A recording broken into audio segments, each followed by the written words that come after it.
नमस्कार, मेरा नाम रितु देवी है। मैं 14वीं कक्षा च पढ़नी आं। मेरा रोल नंबर 1310। मेरा क्वेश्चन अनुवाद केह् है ते अनुवाद दी उपयोगिता।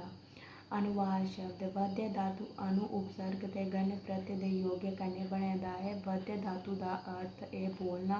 वाद्य कन्नै गण प्रत्यय लगने पर बाद शब्द बरतोंदा है। अनु उपसर्ग दा अर्थ है पिछे या बाद च।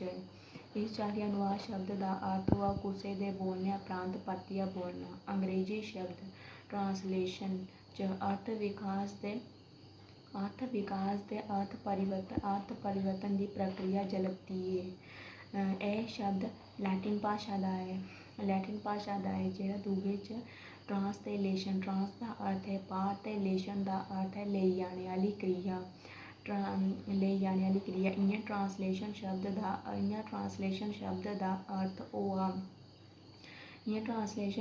दा अर्थ होआ इक पास्से दूए पास्से लेई जाने आह्ली क्रिया। शुरू च ट्रांसलेशन शब्द दा अर्थ वंशक स्थान पर रेहा होग, पर अज्ज दे संदर्भ च ट्रांसलेशन शब्द दा अर्थ इक भाशा च व्यक्त कीते गेदे विचारें गी दूई भाशा च रूपांतरित करना।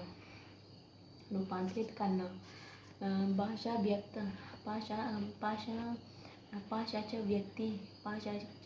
व्यक्त करना अनुवाद है। बोलना तिवारी अनुवाद गी प्रतीकांतर त्रै भेद न भाशांतर, मध्यांतर ते भाशांतर। एक भेद भाशांतर। उसदा कथन एह् जे इक भाशा च व्यक्ति विचारें गी दूई भाशा च व्यक्त करना गै भाशांतर ऐ। इ'यां भाशांतर अनुवाद है।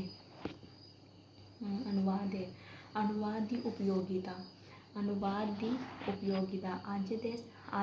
अज्ज दे युग च अनुवाद दी बड़ी मती महत्वता है। आधुनिक युग विज्ञान दा युग है, तरक्की दा युग है। इस आस्तै हर भाशी इंसान गी अपने अग्गें पिछे दे वातावरण च केह् होआ करदा है एह् जानने दी जिज्ञासा रौंह्दी है।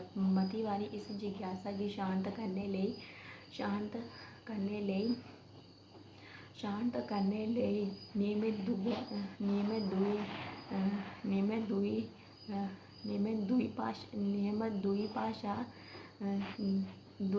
नियमत दूई भाशा च सहारा लैना पौंदा है। पर जेकर व्यक्ति विशेश गी उस भाशा दी विशेश जानकारी नेईं होग तां एह् कि'यां संभव होई सकदा है। पर अपनी जिज्ञासा गी शांत करने आस्तै उसदे सामनै दो गै विकल्प रौंह्दे न अनुवादक ते अनुदित। अनुवाद दुए शब्द च अपनी सरबंधता स्थापित करदा है। इ'यां दूए भाशा गी इक सूत्र च परोने दा महत्वपूर्ण कम्म करदा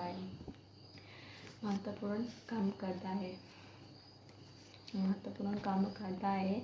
अनुवाद बक्ख-बक्ख समाज ते संस्कृतियें दे लोक च सरबंध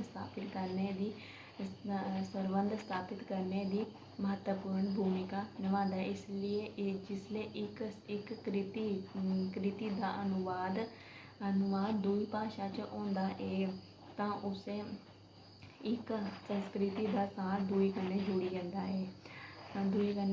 जंदा है। हर विकासशील भाशा अपने साहित्य समृद्धि आस्तै संसार प्रसिद्ध दूई भाशाएं दे अनुवाद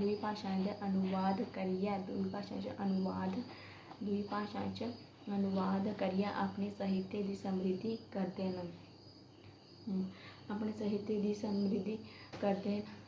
न। अनुवाद राहें सिर्फ अनुवाद अनुवाद राहें ना सिर्फ अनुवाद राहें अनुवादक अपनी भाशा गी समृद्ध ते समर्पण बनांदे न। अनुवाद राहें ना सिर्फ अपनी भाशा गी समृद्ध बनांदे न बल्कि ज्ञान भी बद्ध होंदा है। तुलनात्मक कथन तुलनात्मक अध्ययन आस्तै भी अनुवादक बड़ा महत्वपूर्ण है। इस चाल्ली अनुवाद दी महत्वता ते उपयोगी दा खेत्र बड़ा मोकल ते वसीह है। इस बारे जिन्नी भी गल्ल कीती जाए उन्नी गै थोड़ी होंदी ऐ। एह्दे कन्नै मेरा सवाल खत्म होया। नमस्कार।